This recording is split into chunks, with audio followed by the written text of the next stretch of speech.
June 22, 1944. Normandy, France. Dawn. The coastal fog clung to the hedgerows like wet wool, thick enough to taste. Oberleutnant Friedrich Weber crouched in a cratered foxhole near St. Lo, his field-gray uniform stained with mud that had long since dried into stiff creases. Around him, the remnants of his company, 23 men from what had been a full-strength infantry platoon of 180 just 2 weeks earlier, worked in mechanical silence. They scraped dirt from rifle bolts, redistributed ammunition from the dead, checked and rechecked weapons that had already been checked a dozen times. There was nothing else to do but wait. Weber lit a cigarette, his last, and drew smoke deep into his lungs. The tobacco was stale, requisitioned from a depot that no longer existed, delivered by a supply truck that would never make another run. He had been smoking since before dawn, trying to steady hands that wouldn't stop trembling. Not from fear, he had moved beyond fear 3 days ago, but from something worse. A creeping realization that settled into his bones like winter cold, impossible to shake. Through breaks in the fog, he could see them, American vehicles. Endless columns of trucks, half-tracks, jeeps, and tanks moving along roads that German artillery should have interdicted but couldn't because there were no shells left to fire. The vehicles were new, their paint still factory fresh, their engines running with mechanical precision. They moved in an unbroken stream, headlights blazing despite the vulnerability this created, because the Americans no longer cared about concealment. They no longer needed to hide. The sky belonged to them. The roads belonged to them. The future belonged to them. Weber had seen the intelligence reports. He had read the numbers his officers claimed were exaggerated, propaganda designed to demoralize. The Americans, they said, were producing 60,000 aircraft per year. 8,000 tanks per month. Enough trucks to motorize entire armies. Enough ammunition to fire continuously for weeks without resupply. The numbers had seemed absurd, impossible, the fantasies of a desperate enemy trying to mask their own weakness. But now, watching those columns roll past kilometer after kilometer without end, watching fresh American divisions arrive to replace tired units while his own regiment fought with companies reduced to platoon strength, Weber understood. The numbers were not exaggerated. If anything, they were conservative. And that understanding carried with it a terrible, inescapable truth. Germany could not win this war. Germany had never been able to win this war. They had been fighting against an industrial capacity so vast, so incomprehensible, that victory had been mathematically impossible from the moment the first American factories shifted to war production. He took a final drag from his cigarette and crushed it against the wet earth. Somewhere in the fog, American artillery began its morning preparation fire. The shells arrived with the regularity of factory machinery, methodical, precise, endless. Weber closed his eyes and waited for the barrage to pass, knowing it would come again in an hour, and again after that, and again, because the Americans never ran out of shells. They never ran out of anything. The fog began to lift, revealing more of what lay beyond, an armada of material wealth that stretched to the horizon and beyond.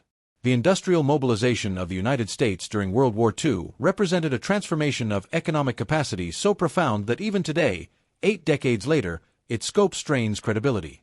When Germany invaded Poland in September 1939, America was still struggling to emerge from the Great Depression. Unemployment remained above 14%. Industrial production operated far below capacity. The U.S. Army ranked 17th in the world by size, smaller than Portugal's, equipped with obsolete weapons and training with wooden rifles because real firearms weren't available in sufficient numbers.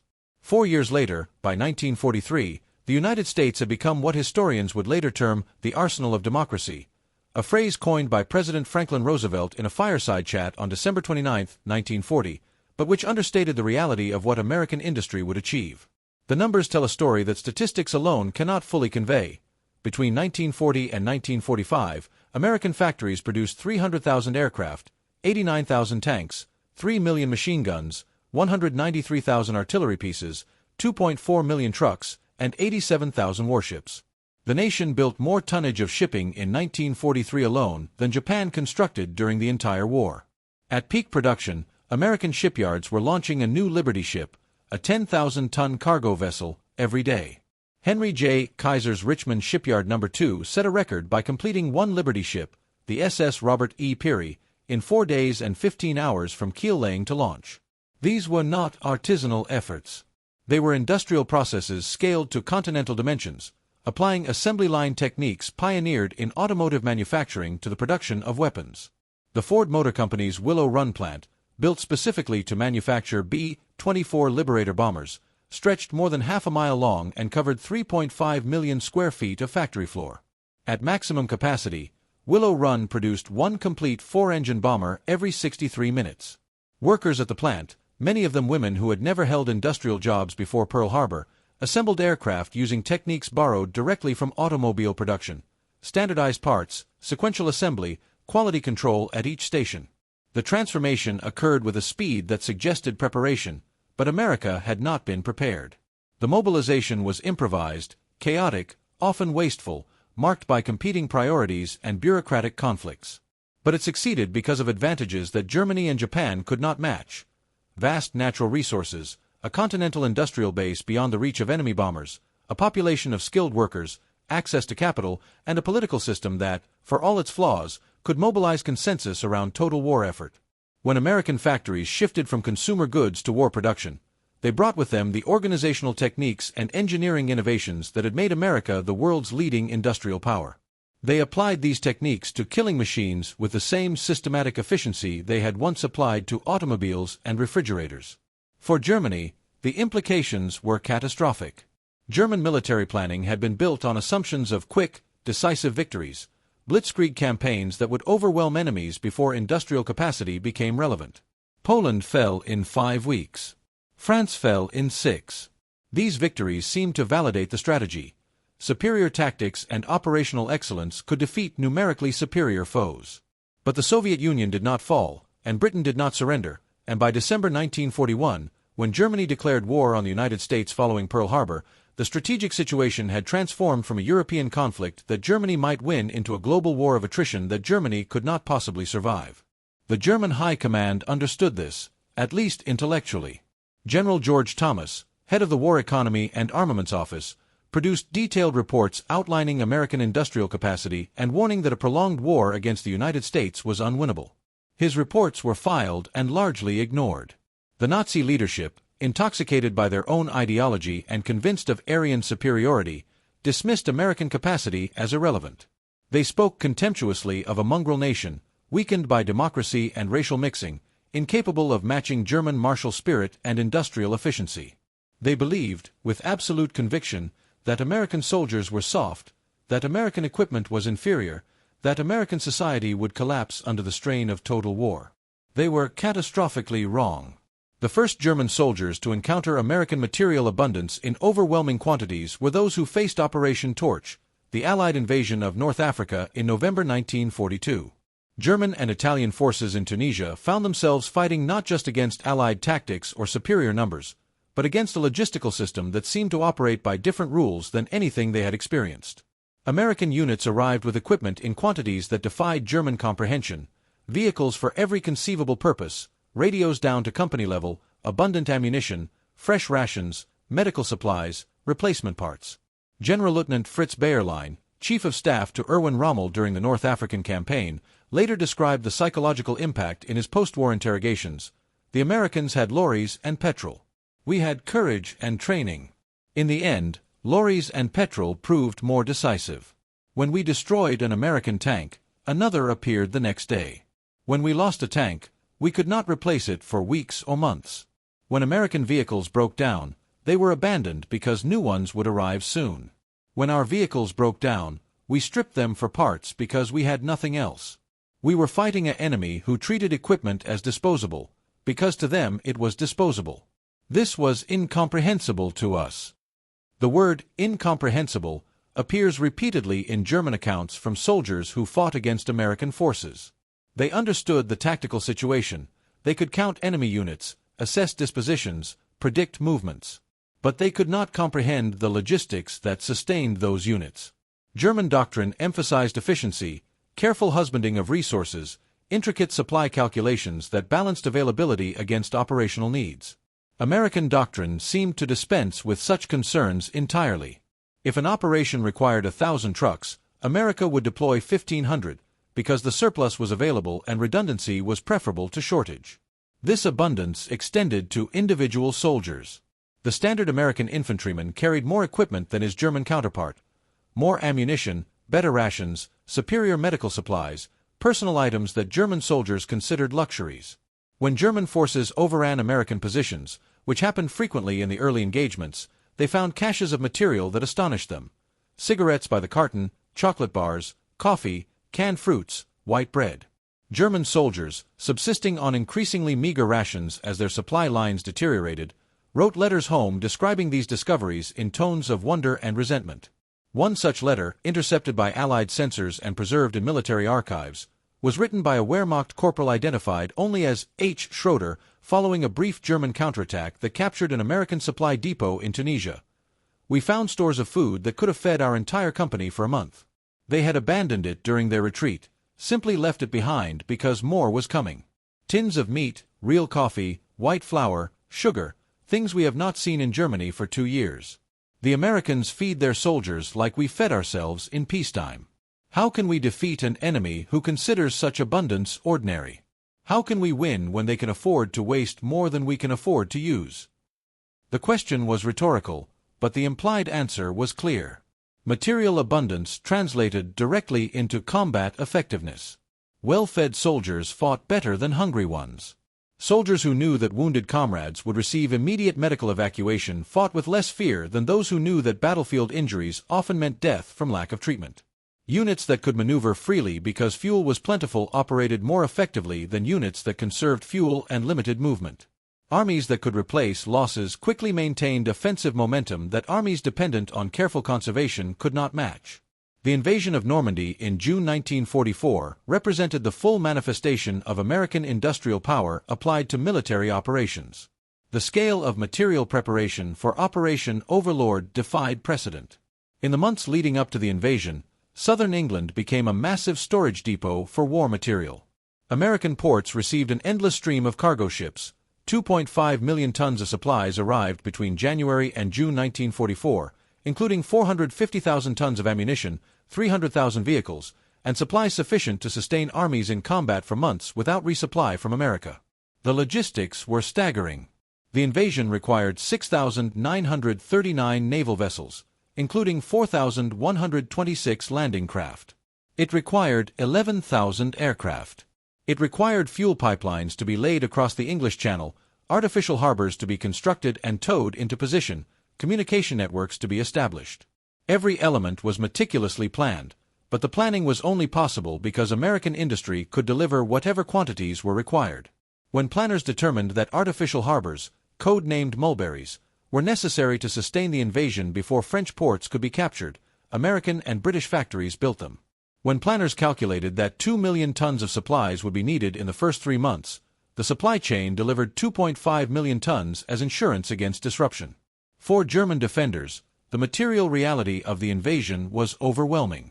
They had expected an Allied landing. German intelligence had correctly identified Normandy as a likely target despite elaborate Allied deception efforts suggesting Pas-de-Calais. What German forces had not anticipated, what they could not have anticipated, was the density of the material onslaught. The preliminary naval bombardment expended more shells in one morning than the German Navy had fired in all engagements combined since 1939. The air superiority was absolute. Allied aircraft flew 14,000 sorties on D-Day alone, while the Luftwaffe managed fewer than 300, most of which never reached the invasion beaches. The American sectors, Utah and Omaha beaches, saw the full weight of U.S. industrial capacity deployed in concentrated fury. Despite the horrific casualties at Omaha Beach, where strong German defenses and difficult terrain created a temporary crisis, American forces established their beachhead through sheer material persistence. When one wave of landing craft was destroyed, another wave arrived. When vehicles were knocked out, replacements rolled ashore. When ammunition ran low, supply vessels delivered fresh stocks. The Germans could kill Americans, could destroy American equipment, but they could not stop the inexorable flow of men and material coming ashore. General Major Wilhelm Richter, commander of the German 716th Infantry Division defending a portion of the Normandy coast, survived the invasion and was captured 3 weeks later. In his interrogation, transcripts of which were declassified in the 1970s, he described the psychological impact of the invasion's first hours. "We inflicted casualties. We destroyed many vehicles and landing craft. But for every craft we destroyed, 10 more appeared. For every vehicle we knocked out, 5 more landed. We fired until our ammunition was nearly exhausted, and still they came. By afternoon, the beach was so crowded with American equipment that there was barely room for more to land, yet more continued to arrive. I realized then that we were not fighting an army. We were fighting an entire continent's industrial capacity, and it had come to France. The breakout from Normandy and the subsequent drive across France in summer 1944 demonstrated not just American material superiority but the operational advantages it enabled. German forces, attempting to conduct mobile defense with shrinking fuel allocations and limited vehicle availability, found themselves repeatedly outmaneuvered by American units that moved with what seemed like careless profligacy. Entire U.S. divisions motorized, capable of covering 50 miles in a day, while German infantry divisions struggled to march 15. American tank columns drove deep into German rear areas, supplied by truck convoys that operated around the clock, while German armored units conserved fuel and limited operations to preserve their dwindling stocks. The Red Ball Express, an improvised logistics network that ran continuously from August to November 1944, exemplified American abundance applied to supply challenges. The system employed 6,000 trucks driven primarily by African American soldiers, operating on loop routes that delivered supplies from Normandy ports to advancing armies near the German border. At peak efficiency, the Red Ball Express delivered 12,500 tons of supplies per day, enough to sustain multiple Army Corps in continuous offensive operations. The trucks ran 20 hours per day, drivers rotating on 4-hour shifts. Vehicles that broke down were pushed to the roadside and cannibalized for parts. Replacement trucks arrived daily from American ports. German observers, monitoring American logistics through intelligence reports and prisoner interrogations, struggled to understand how such a system functioned.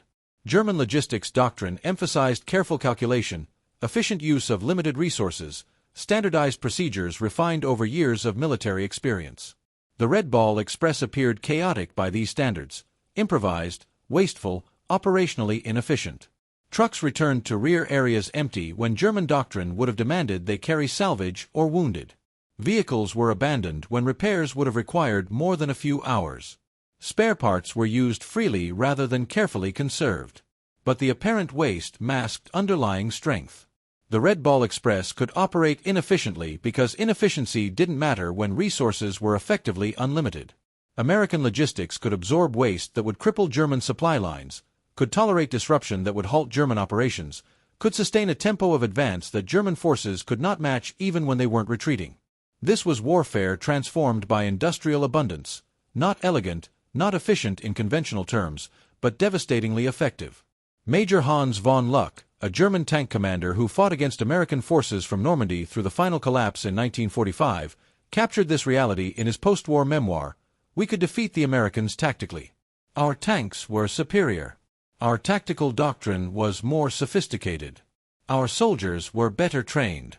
But tactics are only relevant when both sides have comparable resources. The Americans didn't need superior tactics. They simply brought so much material to bear that our advantages became irrelevant. When we destroyed 5 American tanks, 6 more appeared. When we halted 1 American division, another attacked from a different direction. We were drowning in an ocean of steel and oil, and no amount of tactical skill could save us." The symbolic centerpiece of American abundance, the element that German soldiers encountered most directly and frequently, was not a weapon but a vehicle. The GMC CCKW, universally known as the Deuce and a Half, the 2.5-ton truck that became the backbone of American logistics. Between 1941 and 1945, American factories produced 562,750 of these trucks, along with hundreds of thousands of similar vehicles from other manufacturers. They were not sophisticated machines. They were rugged, simple, designed for mass production and field maintenance by minimally trained personnel. They could ford rivers, navigate rough terrain, carry loads far exceeding their rated capacity, and continue operating with minimal maintenance. German soldiers came to recognize the distinctive sound of these trucks, the deep rumble of their inline-six engines, audible from kilometers away, announcing the approach of American columns. The sound became a psychological weapon in itself, a reminder of inexhaustible supply lines and endless reinforcement.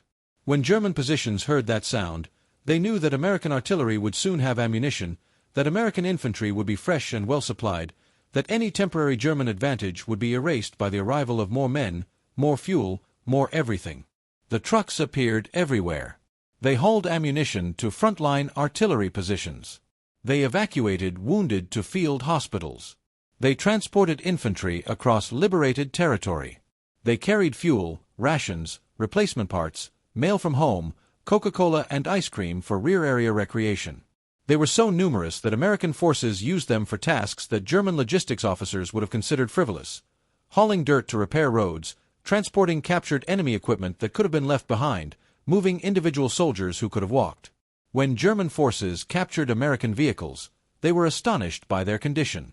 The trucks were maintained to peacetime standards, with regular oil changes, tire rotations, systematic inspections. This was incomprehensible to German mechanics who kept vehicles running with improvised repairs, salvaged parts, and mechanical ingenuity born of desperate necessity.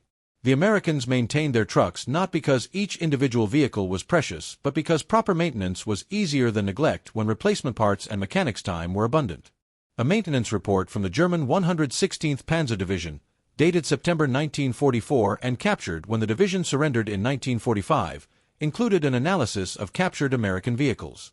The anonymous German mechanic who wrote the report noted, "The American trucks are mechanically simple, built for quantity production rather than engineering excellence. But they are maintained to standards we cannot match. Each vehicle's maintenance log shows regular service, replacement of worn parts before failure, systematic care. We repair our vehicles only when they break, because we lack the parts and time for preventive maintenance. The Americans prevent breakdowns through abundance, abundant parts, abundant mechanics, abundant time. The result is that their simple trucks are more reliable than our sophisticated vehicles. This is perhaps the most demoralizing discovery, that abundance defeats excellence, that quantity properly maintained overcomes quality desperately preserved." The material abundance extended to weaponry, but here the story became more complex. German soldiers facing American arms discovered that American weapons were not universally superior. The German MG-42 machine gun fired faster than American equivalents. German tanks often had better armor and guns. German artillery pieces were more sophisticated. But American weapons were reliable, mass-produced in overwhelming numbers, and supported by logistics that ensured they could be employed continuously. An American infantry company might have weapons inferior to their German counterparts, but the American company would never lack ammunition while German units rationed their remaining shells. The M4 Sherman tank exemplified this philosophy. German tank crews derisively called it the Tommy Cooker or Ronson, after the cigarette lighter slogan, "Lights first time, every time," because its gasoline engine and ammunition storage made it vulnerable to catastrophic fires when penetrated. The Sherman's 75mm gun could not reliably penetrate the frontal armor of German Panthers or Tigers.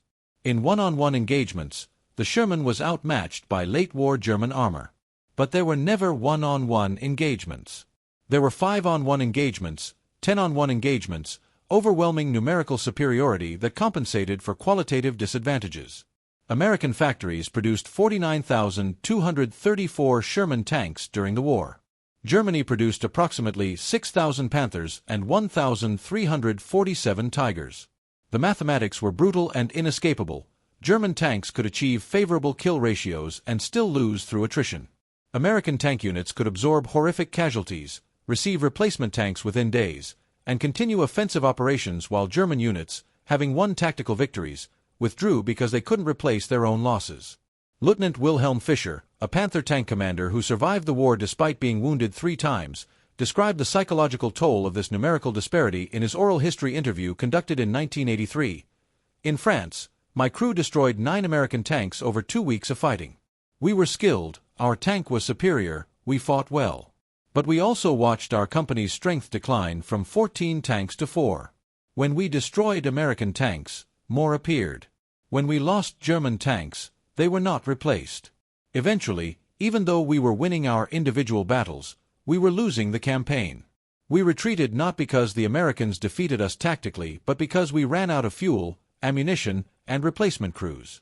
The Americans didn't need to defeat us. They just needed to outlast us, and their factories ensured they always would." This was warfare as industrial attrition, and it was a form of warfare that Germany could not win. German industry, despite impressive achievements in increasing production under Albert Speer's leadership, operated under constraints that American industry didn't face. German factories were targeted by Allied strategic bombing, not always effectively, but persistently enough to disrupt production and divert resources to air defense and rebuilding. German industry lacked access to crucial raw materials. By 1944, the loss of Romanian oil fields and the destruction of synthetic fuel plants created chronic fuel shortages that limited training and operations. German industry competed with concentration camp systems and forced labor programs that, while providing workers, did so inefficiently and with workers whose sabotage sometimes degraded production quality. American industry faced none of these constraints. U.S. factories operated beyond the range of enemy bombers, drew on abundant domestic resources or reliable imports, employed workers, including millions of women entering the industrial workforce, who were generally willing participants in the war effort. The productivity gains were extraordinary. Between 1940 and 1944, American manufacturing output doubled while the workforce expanded by only 30%. This was efficiency at continental scale, and it produced military hardware at rates that Germany could not match even if its factories operated without disruption. By late 1944, as Allied forces approached Germany's borders from west and east, the material disparity had grown so vast that German soldiers experienced a form of cognitive dissonance. They could see, with their own eyes, the endless columns of American vehicles, the constant air superiority, the artillery barrages that never seemed to diminish. But they had been told, had believed, that Germany was the superior industrial power, that German engineering excellence and efficiency would prevail, that American production figures were propaganda. The resolution of this cognitive dissonance took different forms. Some soldiers, particularly those in elite units or among younger recruits indoctrinated in Nazi ideology, attributed American material superiority to moral weakness. The Americans relied on machines because they lacked warrior spirit, they fought with material rather than courage. Their abundance proved their inferiority because true soldiers didn't need such advantages. This narrative, promoted by German propaganda, allowed soldiers to maintain psychological coherence even as the physical evidence contradicted it. But many soldiers, particularly veterans who had fought since the war's early years, reached different conclusions. They recognized that American abundance was not weakness but strength, that the ability to produce overwhelming quantities of war material reflected industrial and organizational capacity that Germany had never possessed. These soldiers didn't glorify American equipment. Most considered it inferior to German equivalents in engineering terms, but they understood that engineering excellence was strategically irrelevant when facing hundredfold numerical advantages.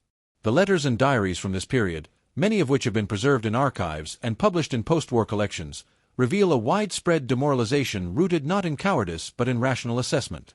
German soldiers understood that they were fighting with diminishing resources against an enemy whose resources seemed limitless. They watched ammunition rationed, fuel conserved, rations reduced to near-starvation levels.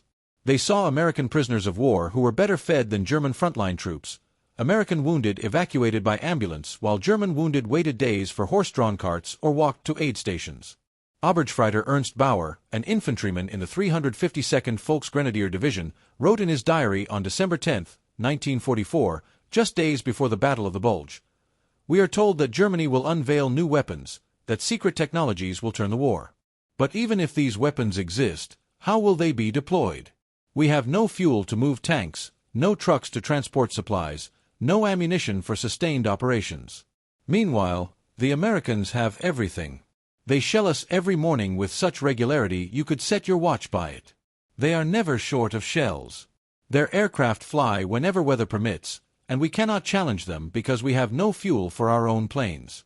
This is not a war anymore. This is systematic destruction of an army that lacks the means to fight back." The Battle of the Bulge, Germany's last major offensive in the West, launched on December 16, 1944, represented a final attempt to change the strategic situation through operational excellence rather than material superiority. The offensive achieved initial surprise, penetrating deep into American lines in the Ardennes, causing temporary panic and significant casualties. For a brief period, German tactical skill and operational planning seemed to vindicate the belief that excellence could overcome material disadvantage. But the offensive's ultimate failure demonstrated precisely the opposite. German forces advanced rapidly in the first days, overrunning American positions and capturing significant quantities of American supplies that German troops desperately needed because their own logistics had already failed. The offensive's planners had gambled that German spearheads could capture American fuel dumps to sustain their advance, a plan that reflected both operational boldness and logistical desperation. When this failed, when American forces destroyed fuel stocks before retreating or defended them successfully, the German offensive literally ran out of gas.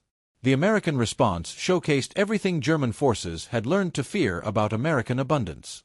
Within days, the U.S. Army redeployed entire divisions to contain the breakthrough. Supplies poured into threatened sectors: ammunition, fuel, winter clothing, replacement vehicles. General George S. Patton's Third Army executed a 90-degree pivot, disengaging from offensive operations in the Saar and attacking north into the German salient, a maneuver that required moving 250,000 men and their equipment over icy roads in 72 hours. This was logistically possible only because American motor transport was so abundant that entire divisions could be moved simultaneously, because fuel was sufficiently plentiful that such fuel-intensive operations were feasible, because the command structure could coordinate such complex movements knowing that supplies would flow regardless of operational demands. The air campaign that followed, once weather cleared, was decisive. On December 23, 1944, Allied air forces flew over 2,000 sorties, attacking German supply lines, tank columns, and troop concentrations. The Luftwaffe attempted to contest this air assault and was crushed, losing hundreds of aircraft that could not be replaced. American aircraft that were shot down were replaced within days. American pilots killed in action were replaced by fresh pilots from training programs that graduated thousands per month. German losses were permanent, irreplaceable, final. By January 1945, the bulge had been contained and then eliminated. German forces retreated to their start lines, having suffered approximately 100,000 casualties and lost most of their remaining armor. They had achieved tactical surprise and operational penetration, but had gained nothing strategically because they couldn't sustain the advance. The Americans had suffered comparable casualties but absorbed them with barely a pause in offensive operations. Fresh divisions arrived from the United States. Replacement vehicles rolled off ships in Antwerp. The industrial pipeline continued to flow, indifferent to battlefield losses. Hauptmann Friedrich von Bülow, a staff officer in the 6th Panzer Army who participated in planning the Bulge offensive, later described the moment he realized the offensive had failed. "We received reports of American convoys moving toward the battle, hundreds of trucks, kilometers of vehicles, all heading to resupply their forces. Our own supply situation was catastrophic. We had fuel for perhaps 3 more days of limited operations. We had ammunition for 1 major engagement. Our logistics officers were performing miracles just to keep any supplies moving forward. And the Americans were operating as if supply constraints didn't exist. They moved divisions like we moved regiments, supplied corps like we supplied battalions. I remember thinking, this is not a battle anymore. This is mathematics, and the mathematics are not in our favor." The final months of the war, from January to May 1945, were characterized by collapse. Not sudden breakthrough or dramatic defeat, but systematic disintegration of German military capacity. German forces continued to fight, often with remarkable tenacity, but they fought with weapons that couldn't be replaced, with fuel that couldn't be delivered, with ammunition that couldn't be resupplied. They fought knowing that every loss was permanent, that every retreat was toward inevitable defeat, that the American and Soviet forces closing on Germany from east and west brought with them a material superiority so vast that resistance was tactically possible but strategically futile.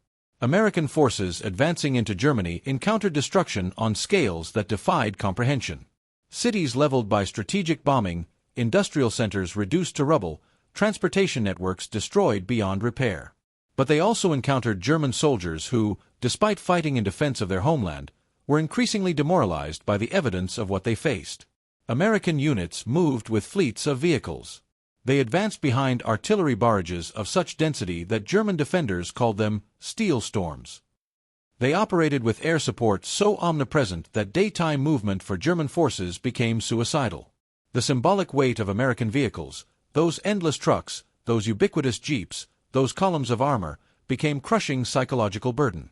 German soldiers who had once believed in their technological and tactical superiority now watched American convoys roll past and understood that they had never been fighting on equal terms.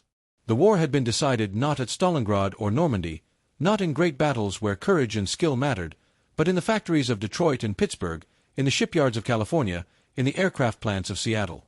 The war had been decided by production capacity, by industrial organization, by the transformation of American economy from consumer goods to war material. This realization, that the war had been decided by factories rather than battlefields, was profoundly demoralizing in ways that combat defeats were not. Soldiers can accept defeat in battle if they believe they fought well, if they can attribute loss to enemy skill or fortune. But defeat rooted in industrial inadequacy offered no such consolation. It meant that individual courage, tactical excellence, even operational victories were irrelevant variables in an equation determined by production statistics. It meant that German soldiers had been sent to fight an unwinnable war, had been sacrificed to a strategic fantasy that denied mathematical reality. General Major Karl Wagener, who served as Chief of Staff to Field Marshal Walter Model during the final defense of the Ruhr Pocket, surrendered to American forces on April 21, 1945. In his interrogation, he was asked why German forces had continued fighting when defeat was inevitable. His response, preserved in U.S. Army historical records, captures the intersection of ideological commitment and material despair. We continued fighting because we were soldiers and had orders. But we knew the war was lost. We had known for more than a year. The evidence was everywhere. When American forces encircled the Ruhr, they did so with more vehicles than our entire army group possessed. When we attempted breakouts, we moved on foot or with horses while Americans pursued in trucks and tanks. The final battles were not tests of courage or skill. They were demonstrations of industrial capacity, and Germany had no capacity left. The American industrial achievement during World War II was not inevitable. It required deliberate policy choices, massive capital investment, technological innovation, labor mobilization, and administrative coordination on scales previously unattempted. It required the conversion of automobile factories to aircraft production, the construction of entirely new industrial complexes, the training of millions of workers in skilled manufacturing. It required prioritizing military production over consumer goods, accepting government control of previously private enterprises, tolerating inefficiencies and waste in the service of maximum output. But once achieved, American industrial mobilization became the war's decisive factor. More important than any battle, more consequential than any tactical innovation. The material abundance it produced transformed warfare itself. It enabled American forces to adopt tactics that would have been suicidal for resource-constrained armies, to sustain offensive operations that exhausted defenders, to absorb casualties and losses that would have forced other nations to sue for peace. For German soldiers, encountering this abundance was transformative experience. It shattered myths about American weakness, about the superiority of German efficiency, about the possibility of victory through martial excellence alone. It revealed that modern industrial warfare was decided as much by factory output as battlefield prowess, that numerical superiority in material could overcome qualitative advantages in training and equipment, that a nation capable of producing unlimited quantities of adequate weapons would defeat a nation producing limited quantities of excellent weapons. The Deuce-and-a-half trucks, those ungainly symbols of American abundance, carried more than supplies.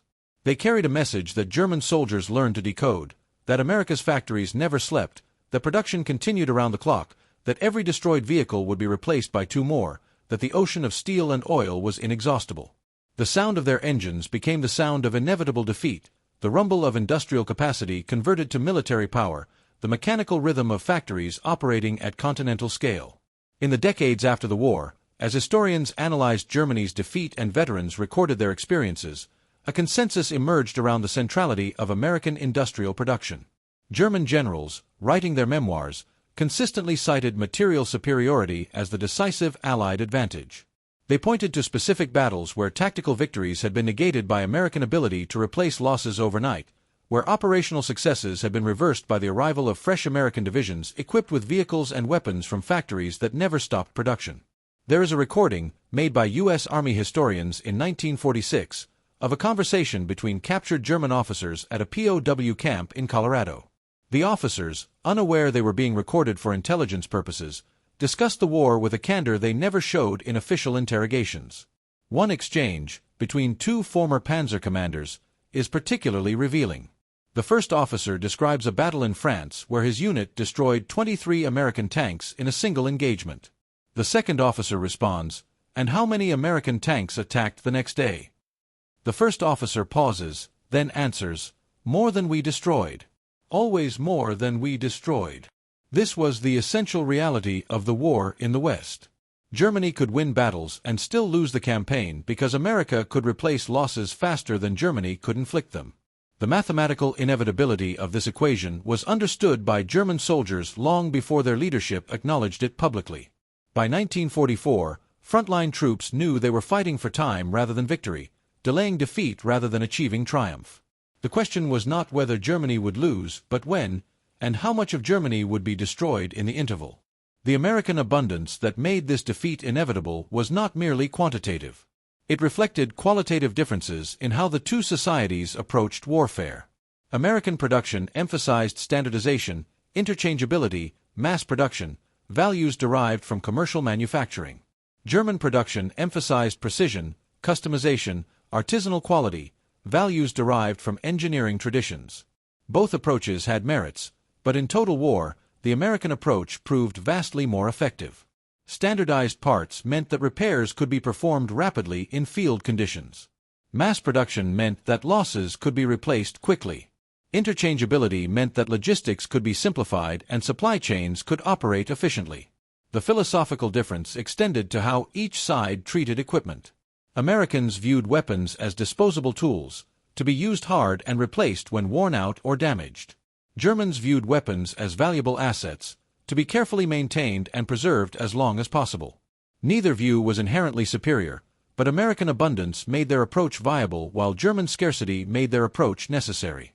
The result was that American equipment was generally better maintained because maintenance resources were plentiful, while German equipment was ingeniously repaired because replacement was impossible.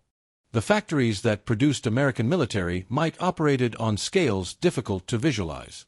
The Chrysler tank arsenal in Detroit covered 113 acres under one roof. The Douglas aircraft plant in Long Beach employed 42,000 workers at peak production. Ford's River Rouge complex converted from automobile to tank production while simultaneously building aircraft engines, employing 85,000 workers across multiple shifts. These facilities operated 24 hours per day, 7 days per week, with workers rotating through 3 8-hour shifts. The factories never slept, production never stopped, output accumulated continuously. This continuous production created cascading effects throughout the military supply chain. Because new equipment arrived constantly, field commanders could plan operations without worrying about replacement schedules. Because maintenance parts were abundant, vehicles could be repaired quickly rather than cannibalized for parts. Because ammunition was plentiful, artillery could fire preparatory barrages measured in thousands of shells rather than carefully rationed by individual round. The psychological impact of this abundance on American soldiers was significant.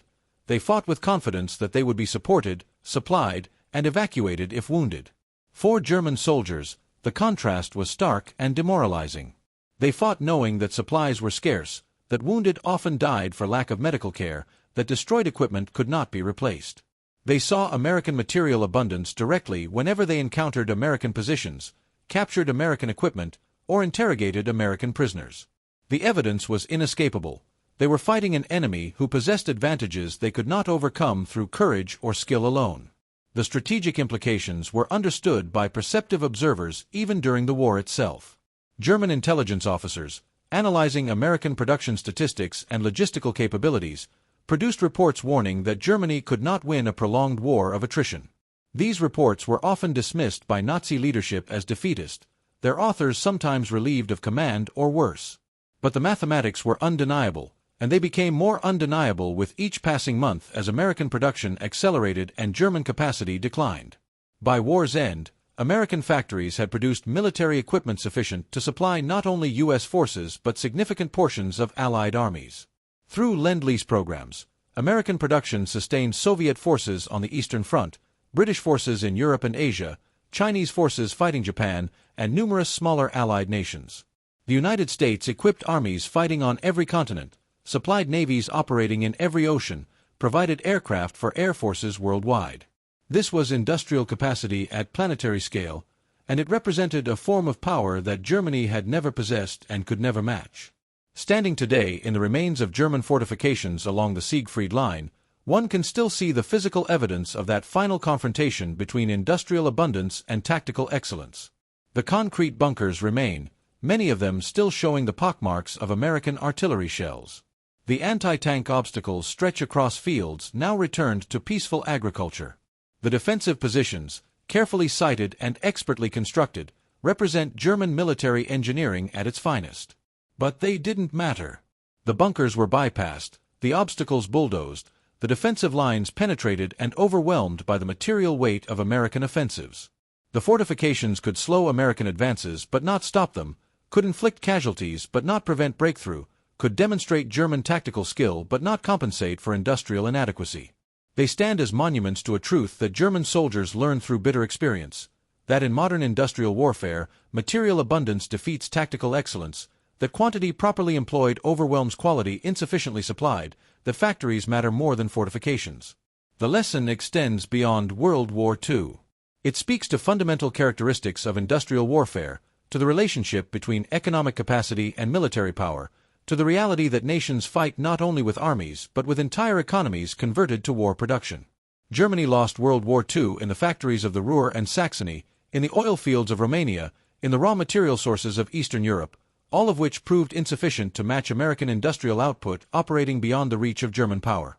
The Deuce-and-a-half trucks that rumbled through France and Germany in 1944 and 1945 carried supplies, but they also carried a message about the nature of power in the modern world. They announced that warfare had been transformed from contests of battlefield valor into competitions of industrial capacity, that victory would flow to nations capable of mobilizing their entire economic systems for military production, that future conflicts would be decided as much by factory workers as frontline soldiers. German soldiers heard that message in the rumble of engines approaching from the west, in the endless columns that moved through liberated territory, in the material abundance that surrounded American forces even in combat zones.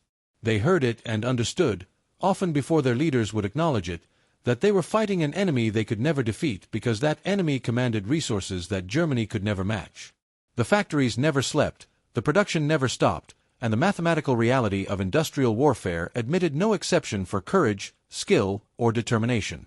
In the end, the war was decided not in the hedgerows of Normandy or the forests of the Ardennes, but in the assembly halls of Detroit and Pittsburgh, in the shipyards of California and Virginia, in the aircraft plants scattered across the American continent.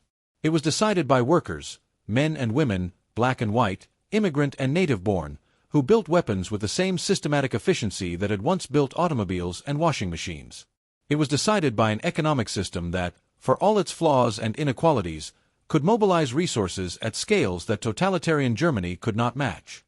The soldiers who fought knew this truth before historians codified it, before strategists theorized it, before politicians acknowledged it.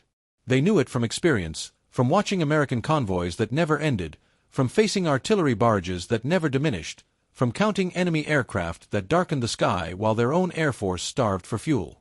They knew it, and they wrote it in letters and diaries, recorded it in after-action reports, carried it home in memories that shaped their understanding of why they lost.